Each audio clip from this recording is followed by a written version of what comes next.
अरे वेदिका, इतनी जल्दी ऑफिस से आ गई बेटा? हाँ माँ, काम में मन ही नहीं लग रहा था, इसलिए तबीयत खराब का बहाना कर घर आ गई।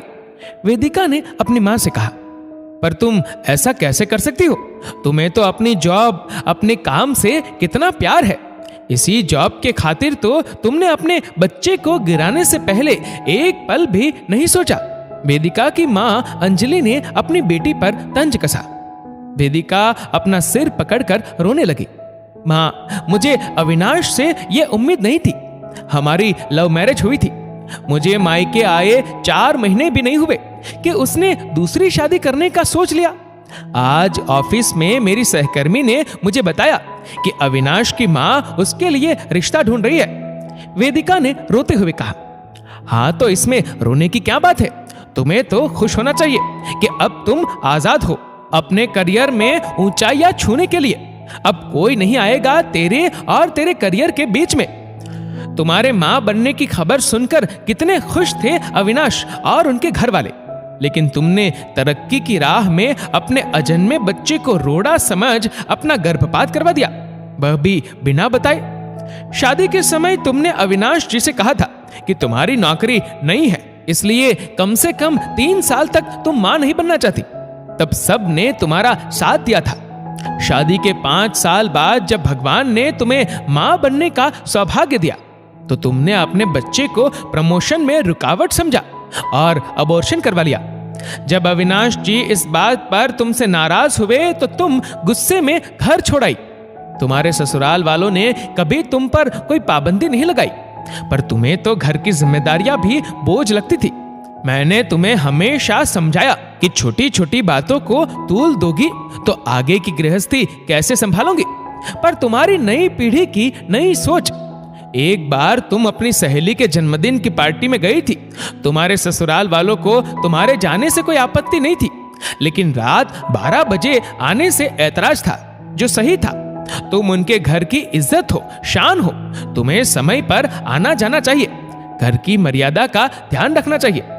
खाने पीने से लेकर घर की जिम्मेदारी भी तुम्हारी सास उठा रही थी। घर के बाकी काम के लिए कामवाली थी। और क्या चाहिए? परिवार और करियर में सामंजस्य बनाकर सफलता, खुशियां प्राप्त की जा सकती है।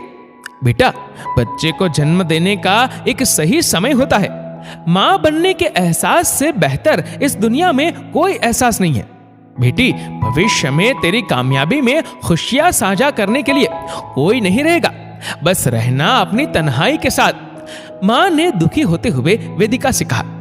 हाँ मां, आप ठीक कह रही हो। अविनाश या मेरे ससुराल वालों ने मुझे कभी किसी चीज के लिए रोका टोका नहीं। मेरे जॉब करने से भी उन्हें कोई प्रॉब्लम नहीं थी। मैं बहुत स्वार्थी हो गई थी। नौकरी में प्रमोशन के लिए अंधी हो चली थी।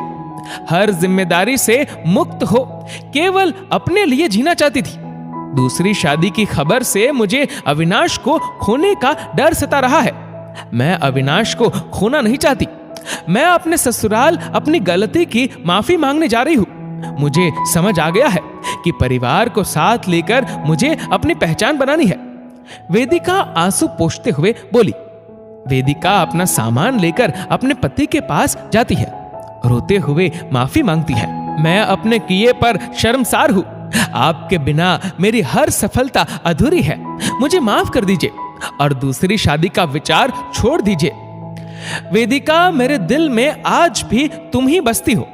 मैं तुम्हारी गलती पर नाराज था।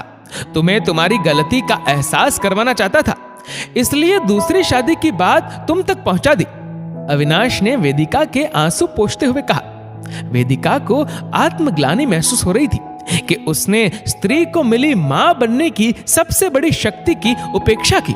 दोस्तों, आप सच्ची खुशी चाहते हैं तो आपको परिवार का महत्व समझना होगा। करियर में उतार चढ़ाव और तनाव के वक्त आपका परिवार ही आपके काम आता है, इसलिए अपने परिवार से जुड़े रहे। दोस्तों, इस वीडियो को लेकर आपकी क्या राय है नीचे कमेंट करके जरूर बताएगा। और अगर आपको वीडियो अच्छा लगा हो तो वीडियो को लाइक करिएगा, शेयर करिएगा ज्यादा से ज्यादा लोगों तक। और ऐसे ही और भी इंस्पिरेशनल वीडियोस के लिए सब्सक्राइब करें हमारे यूट्यूब चैनल को और फेसबुक पर फॉलो करें हमारे पेज को। धन्यवाद।